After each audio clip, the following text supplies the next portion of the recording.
سر بات کر رہے ہیں ہم ٹرین سانے پہ جو سارا واقعہ ہوا آج، جس کے اندر کئی لوگ جو ہے وہ لقمہ اجل بنے ہیں. آپ کی حکومت پر الزام عائد کیا ہے موجودہ منسٹر انفارمیشن نے، اور انہوں نے کہا ہے کہ اس کی ذمہ دار آپ کی حکومت ہے. آپ لوگوں نے ریل کی ترقی کے لیے کچھ نہیں کیا، کئی سال بلکہ کئی دہائیوں تک آپ اس پورے ریجن، اس خطے کے اوپر رہے ہیں، آپ نے حکومت کی ہے اور آپ کی جو حکومت ہے وہ کچھ نہیں کر سکی. اس کو ریبٹل تو کیا ویسے سعد رفیق صاحب نے، لیکن میں آپ کی زبانی جاننا چاہتا ہوں کہ سعد رفیق صاحب نے تو ظاہر ہے اپنے آپ کو ڈیفینڈ کرنا ہے، آپ بینگ پارٹ آف PMLN کیسے رسپونڈ کریں گے اس ایلیگیشن کو؟ بسم اللہ الرحمن الرحیم. بہت شکریہ.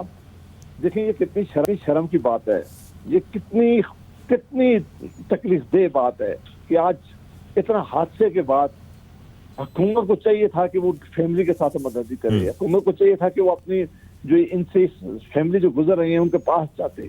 آج بھی اگر انہوں نے الزام 3 سال پہلے والی حکومت میں آج ان کو الزام دے رہے ہیں تو آپ ان کی ذہنی اس کا اندازہ کر لیں کہ یہ کتنی گراوٹ کا شکار ہو گئے ہیں کہ ان کو آج انسانیت پہ کوئی محبت نہیں رہی ہے. ان کا کوئی نہیں رہا کہ انسانوں کے ساتھ کیا سلوک ہو رہا ہے. ان کا نہیں رہا کہ فیملیوں کے ساتھ آج کس طرح کا معاملہ ہوگا. انہیں نہیں اس بات کا اندازہ کہ یار اس ایکسیڈنٹ کے نتیجے میں کس طرح کے نتائج نکلیں گے. یہ 3 سال ہم نے، آج ہماری حکومت ہے، یہ 3 سال پہلے کوئی الزام دیا جا سکتا ہے، اللہ نہ کرے آج کوئی حادثہ ہو جائے اور یہ کہیں کہ اس وقت کا تھا. یہ ان کے پاس شیر صاحب رہے ہیں، یہ موجودہ وزیر ہیں. عمران خان صاحب بار بار کہا کرتے تھے کہ اگر ریل کا ایکسیڈنٹ ہو جائے تو منسٹر کو جانا چاہیے، وزیر اعظم کو جانا چاہیے.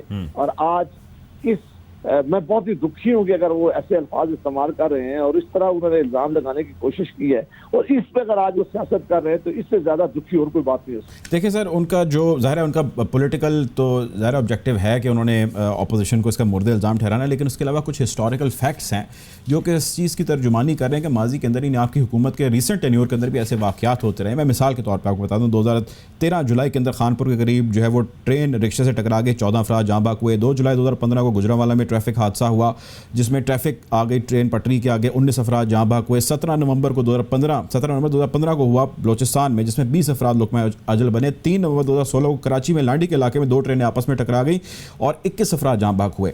یہ میں نے اسپیسیفائی کیا ہے آپ کی گورنمنٹ اور جو پریویس ٹریک رہا ہے اس کے اندر ہونے والے واقعات کے حوالے سے. کون سے ادراک، کون سے انیشیٹیوز آپ نے لیے؟ چلیں اگر ہم ان کا الزام اگر آپ کہتے ہیں اس کو تھوڑی دیر کے لیے سچ بھی مان لیں تو اس کو رسپونڈ کیجیے گا. نہیں، میں رسپونڈ تب کروں گا ان کی دور میں جو حادثے ہوئے ہیں مہربانی کر کے وہ بھی گنوا دیں تاکہ ان کو بھی پتہ چل جائے. بالکل، ابھی ہم تو ان کے ابھی آئیں گے نا بندے، ان سے بات کریں گے. جی آپ کے دور کے اندر گئے، لیکن تو میں آپ کے ٹینیور کے حوالے سے جاننا چاہ رہا ہوں نا میرے بھائی. میں یہ کہتا ہوں کہ جس بھی دور میں حادثے ہوئے ہیں ہم نے اس پہ سیاست نہیں کی، ہم نے کوشش کی اس میں بہتری لائیں. انسان کوئی دنیا میں کوئی نظام ایسا نہیں ہے جس میں وہ حادثوں کو روک سکے، لیکن یہ دیکھنا پڑے گا کہ ان حادثوں کی نوعیت کیا تھی، کیا کسی کی غلطی کی وجہ سے تھا، کیا ہر حادثے کا ایک اپنا سر وہ اس کی ڈیٹیل میں ہم جائیں گے. لیکن سوال سر یہ ہے جو منسٹر بھی کہہ رہے ہیں انفارمیشن کے کہ 3 مرتبہ وزیر اعظم ہیں نواز شریف صاحب، 3 ٹینیورز میں اس کا رزلٹ نہیں نکل سکا تو 3 سال میں کیسے نکلے گا؟ سوال یہ ہے. اگر ہم بلیم گیم میں جانا چاہیں تو پھر اس کو رسپونڈ کریں. میں بلیم گیم میں نہیں جاتا، لیکن اگر بہتر ہے کہ آپ نے یہ سوال پوچھنے تھے. یہ جو ہمارے وزیر رہے ہیں، ظاہر ہے ہر آدمی ہر منسٹری کے ایکسپرٹ نہیں. سر ہم نے وزیر سے رابطے کی کوشش کی، انہوں نے ہمیں یہ کہا کہ میں نے میڈیا سے بات نہیں کرنی، میں پریس ٹاک کروں گا. میں ایک اوور آل چیز جاننا چاہ رہا ہوں، آپ بینگ پارٹ آف PMLN. میں آپ کو بتا دیا کہ میں اوور آل آپ کو ویو دے چکا ہوں کہ حادثہ جب بھی ہو، جی آج ہو یا پہلے ہوئے، کسی کی خواہش نہیں تھی اور نہ ہی کوئی خوش ہوتا ہے، نہ ہی ہم نے کبھی اس حادثوں پہ سیاست کی ہے.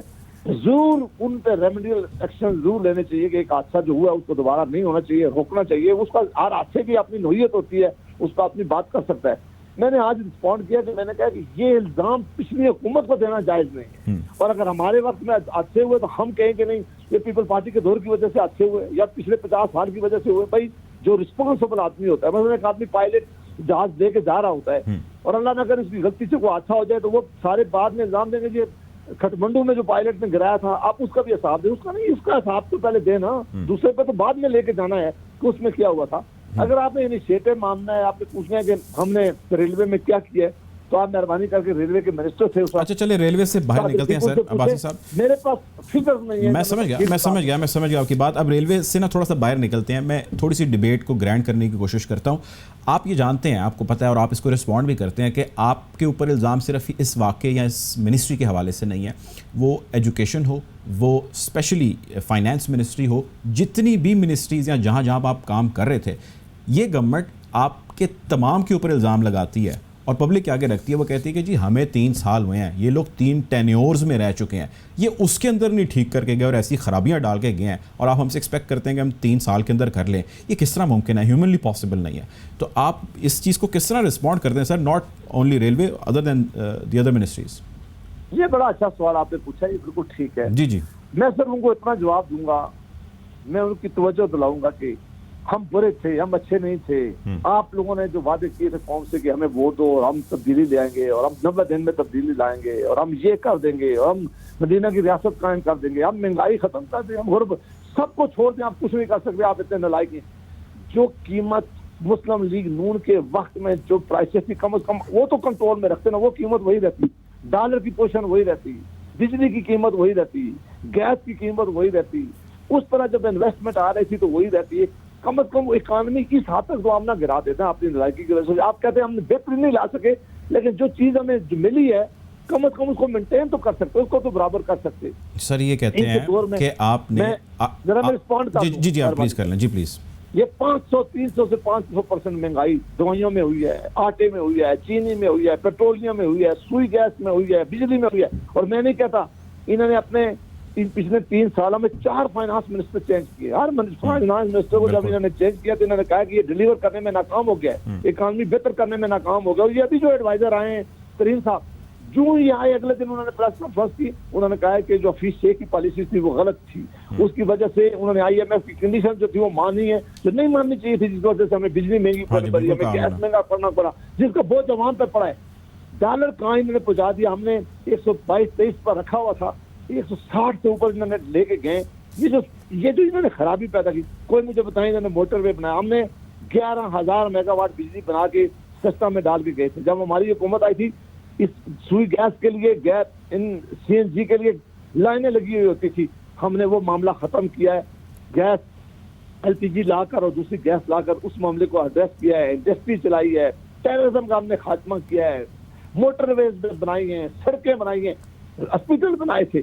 یہ کوئی ایک پروجیکٹ ہمیں اپنا بنا دیں کہ اکانومی تباہ کر دی, انفراسٹرکچر تباہ کر دیا, مہنگائی طوفان ہے. اچھا مجھے اب سوال کرنے کی اجازت دیں آپ سر. یہ جو آپ چیزیں کہہ رہے ہیں نا, یہ اور بلکہ اس سے بھی زیادہ چیزیں ہم پوچھتے ہیں جب ان کے منسٹرز آتے ہیں ہمارے پروگرامز میں, وہ اس پہ رسپونڈ کرتے ہیں اور بڑا ایک سوال کرتے ہیں جو میں ایکسپیکٹ کرتا ہوں کہ آپ اس کا آنسر ضرور دیں گے. آپ نے ذکر کیا کہ 122 پر ڈالر رکھا تھا, یہ یا اس کے علاوہ اوور آل وہ کہتے ہیں جی انہوں نے مصنوعی یعنی آرٹیفیشل طریقے سے روک رکھی تھی ڈالر کی پرائس, جس نے آج ایسا نقصان دیا اکانومی کو کہ اس کا خمیازہ ہم بھگت رہے ہیں. ہم نے اپنے 5 سال گزارنے ہوتے تو ہم 120 بھی نیچے لے جاتے, لیکن ہم پاکستان کے ساتھ یہ نہیں کریں گے. ایک یہ جواب دیتے ہیں. دوسرا وہ یہ دیتے ہیں کہ اگر انہوں نے اتنے ہی اچھے کام کیے تھے اور اتنے ٹینیورز میں انہوں نے کام کیے ہیں تو اس مرتبہ عوام نے ان کو مسترد کیوں کیا, ہمیں کیوں منتخب کیا عوام نے, اتنے اچھے ہوتے تو عوام ان کو دوبارہ لے آتی. یہ سر بڑا ایک تھیوریٹیکل سا کویشچن ہے, تھوڑا سا اس کو رسپونڈ کریں. ایک تو ہے کہ نہ ان کو اکانومی کی سمجھ ہے, نہ ان کے پاس ٹیم ہے, نہ ان کو کوئی اس بات کا ادراک ہے. ان کو پتہ ہی نہیں کہ پاکستان کے لوگوں کے ساتھ جو مشکلات ہو رہی ہیں ان کی سمجھ نہیں ہے. اب ایک ایسا نہ سمجھ ٹولہ ہے جو ہر ہفتے ایک منسٹر نیا آتا ہے تو اس کو کوئی سمجھا نہیں سکتا. پھر جس تباکر کے ساتھ یہ جھوٹ کہتے ہیں, الزام لگاتے ہیں, گالی دیتے ہیں, وہ بھی ہم ان کا مقابلہ نہیں کر سکتے. لیکن میں صرف اتنا کہوں گا کہ پچھلا الیکشن جو ہے ان کو لوگوں نے ووٹیں نہیں دی, وہ ہمیں پتہ ہے کہ ووٹیں ان کو کس طرح ملی ہیں. ساری قوم جانتی ہے کہ ان کو کس طرح جتایا گیا ہے, ساری قوم جانتی ہے کہ ہمارے خلاف کیسز کس طرح بنائے گئے ہیں, ہمارے ہاتھ کس طرح باندھے گئے ہیں, ہماری لیڈرشپ کو کس طرح اس الیکشن کمپین میں نہیں اترنے دیا گیا. وہ الیکشن تو کبھی ہم نے مانے ہی نہیں ہے. ہم ہر وقت اس کے خلاف بات کرتے ہیں, ہم کہتے ہیں کہ تاریخ کے سب سے بڑے رگڈ الیکشن تھے. لیکن اب ظاہر ہے ایک پارلیمنٹ میں آ گئے, سسٹم آ گیا ہے, اس ملک میں ہم سارے رہ رہے ہیں. اب تو ای ووٹنگ آ رہی ہے, ای ووٹنگ کے حق میں آپ جو ہے وہ حکومت کا ساتھ دیں گے تاکہ الیکٹرانک طریقے سے ووٹنگ اور بالکل شفاف نظام ہو؟ ہم نے پہلے بھی ایک سسٹم یہ لے کے آئے تھے پچھلی دفعہ بھی, آپ نے دیکھا تو سسٹم نے کیا بیڑا غرق کیا ہے. اب یہی ووٹنگ بھی یہی طریقہ کار ہے، اس کے لیے لا بنائیں، اس کے لیے ہم نے کہا تھا کہہ رہے ہیں نا کہ آپ لوگ ہمارے ساتھ ساتھ آئیں، بیٹھیں، بات کریں گے تو ہم جو ہے بہتری کی طرف جانے بڑھیں گے. ان کے ساتھ تو بیٹھے نا، تو کوئی ان کے ساتھ ہم بیٹھنے کا تو بہت ہی مشکل. پارلیمان کے اندر یہ لائیں یہ آرڈیننس لے کے آتے ہیں، آرڈیننس پہ کون بات کرتا ہے؟ ہم نے ان کو بار بار کہا ہے کہ اگر آپ سیریس ہیں، سنسیئر ہیں، آپ لیجسلیشن لے کے آئیں، لیجسلیشن کے لیے ہمارے سامنے آ کر بیٹھے، اس پہ ضرور ڈسکس ہوگی. لیکن جو آر ٹی ایس کا سسٹم یہ پچھلی دفعہ لائے تھے، اس کے ذریعے انہوں نے کس طرح اس ملک کا الیکشن چرایا ہے، پھر وہ کس طرح آخری سر ٹائم بہت کم ہے باسی صاحب، آخری سوال میں چاہتا ہوں مختصر آنسر دیں. اب جو بیچارے آج مارے گئے اس حادثے میں کل رات، جن کی ڈیتھ ہو گئی، جن کے زخمی ہو گئے، اپاہج ہو گئے لوگ، وہ کس کے ہاتھ تلاش کریں لہو؟ اس حکومت کے، آپ کے، کس کے؟ کوئی ایک بتا دیں ہمیں کہ جی یہ ذمہ دار ہے اس کے. ایک تو میری فیملیوں کے ساتھ بڑی مدردی ہے جی، جو زخمیوں کے لیے میری دعا ہے کہ اللہ تعالیٰ ان کو بہت جلدی سے یاد کرے، جن کی ڈیتھ ہو گئی اللہ تعالیٰ ان کو جنت میں جگہ دے. یہ بہت بڑا حادثہ ان کے لیے، اللہ تعالیٰ ان کے لیے آسانی پیدا کرے. میں صرف اتنا کہوں گا کہ اگر یہ سنسیئر ہوں تو یہ اس حکومت کی ذمہ داری بنتی ہے. آپ بلیم اگر لائیں تو آپ یہ کہیں گے کہ قائد اعظم صاحب کے زمانے سے لے کر ابھی تک یہ ٹھیک ہوا، تو یہ بلیم تو آپ کسی کو بھی دے سکتے ہیں، لیکن رسپانسبلٹی بہرحال اس حکومت کی رسپانسبلٹی اس حکومت کی بنتی ہے جو اس وقت کرنٹ منسٹر ہیں، منسٹری ہے، جو پرفارمنگ موڈ کے اندر ہیں، جو پرفارمر ہیں. ان کی پرفارمنس جب ناقص ہوگی تو یہی ذمہ دار مورد الزام وہی ٹھہریں گے.